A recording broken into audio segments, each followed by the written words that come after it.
Comme de nombreuses églises en Mayenne, l'église Saint-Pierre de Bouchamp possède des retables issus d'une tradition artistique locale que l'on nomme École lavalloise.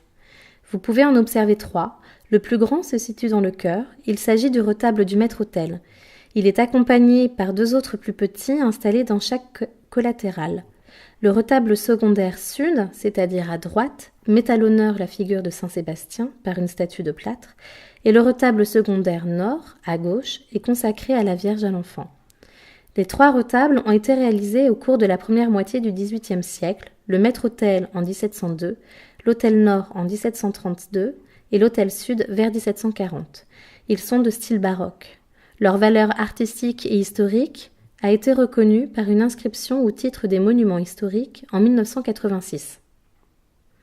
Mais avant d'aller plus loin dans la description des retables, il nous faut définir ce qu'est un retable.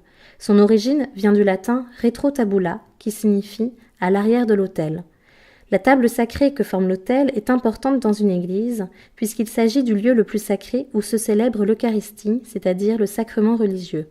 Le retable est une image ou bien un décor à l'arrière de l'autel qui forme la plupart du temps une construction verticale portant des décors sculptés et ou peints. Que veut dire le terme école lavalloise ? Il s'agit d'un style né à Laval que l'on reconnaît aisément puisqu'il ressemble plus à une architecture qu'à une sculpture, ressemblant parfois à une façade d'église. Ce courant artistique se diffuse de manière importante dans tout l'ouest de la France au cours du XVIIe siècle. Elle naît autour des années 1630 dans la province du Bas-Maine, c'est-à-dire le territoire qui correspond à l'actuel département de la Mayenne. Des architectes locaux comme Pierre Corbineau ou Tugal Caris sont à l'origine de la création de ce nouveau style de retable en phase avec la modernité architecturale du début du XVIIe siècle. Les retables de l'école lavalloise sont nés dans le contexte de la diffusion des préceptes de la contre-réforme catholique. Le nouveau culte protestant a contesté l'autorité du pape et les dogmes catholiques. Après l'édit de Nantes, l'Église a voulu réaffirmer son autorité religieuse et cela se voit dans les églises qui s'adressent davantage aux fidèles. Le décor doit les impressionner. Intéressons-nous à présent au retable du maître-autel, le plus important des 3. Il se compose de 3 parties, aussi bien dans le sens horizontal que vertical. Il est constitué d'un corps central encadré de 2 ailes et s'élève sur 3 niveaux. En bas, un soubassement orné de panneaux peints imitant le marbre, puis un second niveau principal, fortement architecturé, par des colonnes à chapiteaux corinthiens portant entablement, et enfin un couronnement doté d'une niche abritant une statue de la Vierge du XIXe siècle.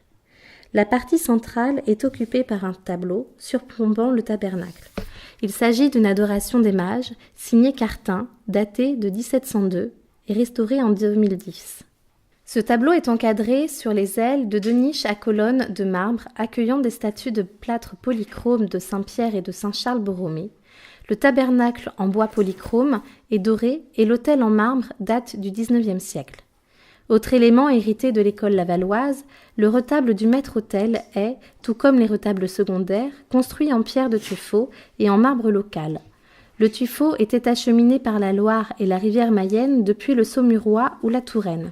Quant au marbre, en réalité du calcaire marbrier, il provient des environs de Laval, de Saint-Berthevin pour le rouge et d'Argentré pour le noir.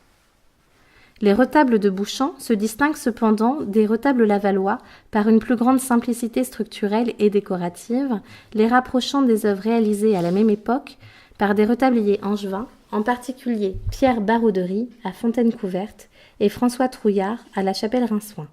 Si les retables de l'école lavalloise vous intéressent, nous vous invitons à visiter l'école Notre-Dame des Cordeliers à Laval qui forme un véritable conservatoire.